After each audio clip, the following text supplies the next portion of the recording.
What's up guys, Jake here. As some of you already know, I am releasing an EP. It is called Pink and Blue and I'm really freaking excited about it. It's already available for pre-order on Amazon, iTunes, Music Glue, and you can get it on the We're Not Just Cats Records website, where you can also get t-shirts and bundles and other cool things. I'm really excited about this EP because it's going to be the first music that you guys are going to hear from me that has been recorded in a studio with other people who can actually play instruments. So I do want to give a big shout out to Amel, who did the guitar and lots of other little bits for me, to Will, who did the drums, to Jake, who has done bass and keys and lots of other things and mixed and mastered the entire thing, and Libby, who did some backing vocals in one of the tracks that made it sound sick. And to lots of other people who were involved in this whole process. I really couldn't have done it without them, and I'm super grateful. So all of their links will be in the description below. Please do go check them out and give them lots and lots of love for supporting me in this journey.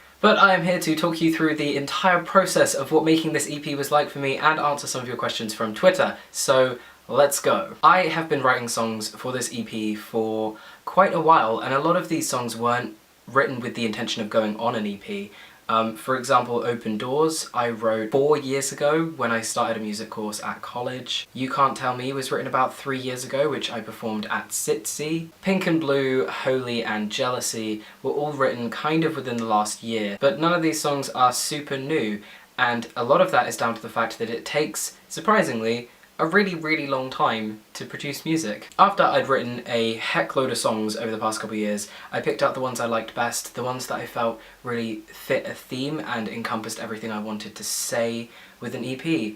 And that thing is that gender's a bit of a lie, and people are more than just the colours of pink and blue. But after I'd pulled the track list together, I contacted my label and said, hey, I want to do an EP, and Jake being Jake, and We're Not Just Cats Records being We're Not Just Cats Records said, sure, why not? Onwards went with the planning, with the trying to get studio dates, with the finding of other musicians to be a part of it, which all in all took a good few months to organise that. Then we had the 2 studio days, which were kind of mind-blowing because I'd been in very small college studios before, but nothing that was really kind of all about my music. And that was terrifying. It's terrifying to be in a room full of people and to have everything that you've written under a microscope, and everybody is breaking it down step by step. But it was a wonderful atmosphere and everyone was super duper nice. And we had so much fun in the studio. A funny anecdote is that I was working really hard to get through the vocals of the last song that we recorded, and I just kind of couldn't get there. So Jake ran out and bought me a bottle of whiskey, which I then just downed straight, and it gave the vocals on one of the tracks, I think it was Holy, a really gravelly, like, mask tone, and I am forever in love with the fact that I managed to get my voice to produce that noise, and I owe that to whiskey. Once the studio day was done, everybody kind of had a lot of other things and other projects crop up, so it kind of got pushed aside for a while, but then I went along quite recently and polished off the last of the vocals and got everything done, and there was a lot of back and forthing of the track, saying, is this okay, is that okay? Lots of tweaking, lots of freaking out, lots of finalising. Then I realised I didn't have any cover art. I called up my friend Matty and we went and did a photo shoot, which I covered myself in paint for and had an amazing time. And after that it was just pulling everything together very last minute, frantic, messy 2 weeks, and then it was out, and I almost cried a bit. Now, the official release date for the EP, when you will be able to stream it on Spotify and actually finally listen to it, will be August the 3rd, which is actually really soon, so if you could go pre-order it before then, that would be really cool. But if not, stream it on Spotify, that would also be really cool. Right, I'm going to take some questions from all of you guys on Twitter and see what you have to say. So Quinn asks, how did you go about choosing the name for the EP? It's an interesting question, but also kind of a boring question. One of the main tracks on the album is called Pink and Blue, and another track in the album does actually mention the colours pink and blue. The first track that mentions the colours pink and blue is actually the thing that triggered me to write the song Pink and Blue. And then I thought, well, there's no better thing to call this. There's no better thing that really encompasses all the ideas that I believe in and everything this EP stands for. It just made a lot of sense. It came to me so quickly and I was like, oh, there it is, that's obvious. Ian Gemma asks, what's the most rewarding part of releasing an EP? There's so much about it. I think it's just this culmination of what feels like years of hard work is cramped down into this tiny moment, and just seeing everybody's reactions, I guess. I still get emotional when I see people like commenting about it.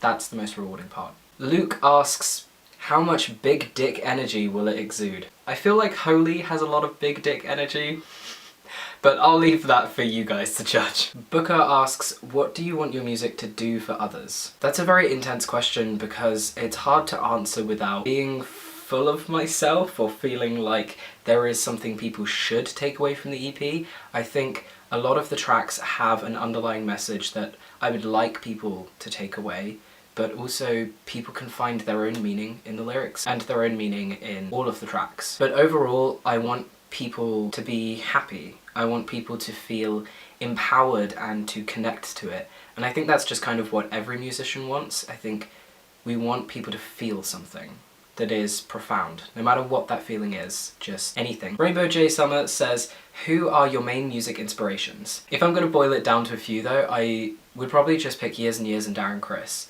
Darren Criss is the reason I started playing guitar, and he heavily influenced the way in which I wrote songs at the start of my career. But Years and Years have had a very big effect on what I think I want to do in the future with my music, and feeling liberated to write very overtly gay songs and songs that are kind of sexual, like songs that have a very sexual energy without being too explicit. And I know that the track Holy on the EP is very explicit, but I don't think I would have written that song without Years and Years and without hearing all the things that Ollie has to say about his music and his process. But just being unashamedly me and using my music as a diary has really been prompted by those two figures. ST asks, which song are you most proud of? See, the two I'm most proud of are Jealousy and Pink and Blue, but I'm proud of those songs because of the contributions other people have given to them.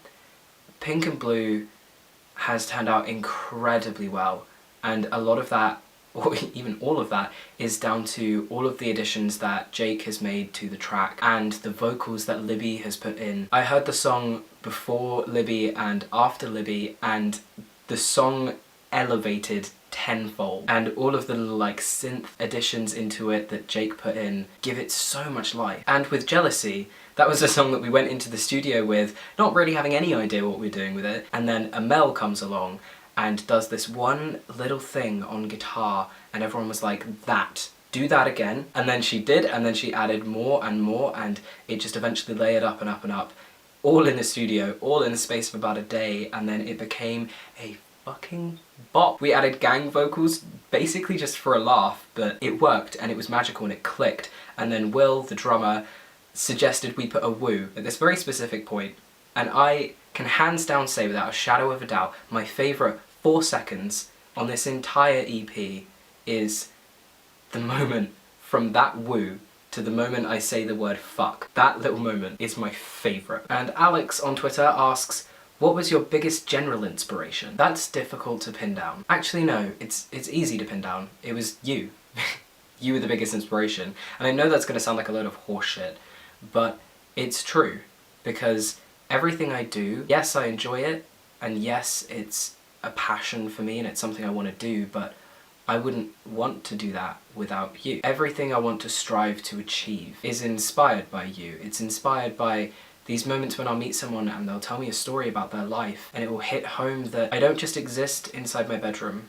I don't just exist here with my ring light staring me down and talking awkwardly to a camera whilst I try not to get distracted by the puppy outside. It reminds me that I am inside people's homes, I am inside their lives. No matter how big or small the capacity in which that happens in, I want to give as much as I can in return. It might not always be the greatest, and it might not always succeed, but I do it for you. This EP was just another thing that I felt like I could give, and I poured my heart and my soul into the messages in these songs, hoping that maybe that might mean something to you. So I think I've just hit my monthly capacity for being really fucking soppy. But with all that being said, I hope you enjoy the EP when it's out. Please go and pre-order it, links will be below. Please go and show your love and support to everyone who was involved in this process. Love yourself. stay hydrated, have a wonderful freaking week, and know that I love you so deeply. Peace. Oh, my heart's open like a live wire around. Oh, pink was the dress that you gave me when I turned 3. Pink was the color you always saw in me. White. Something is building to know how I'm feeling when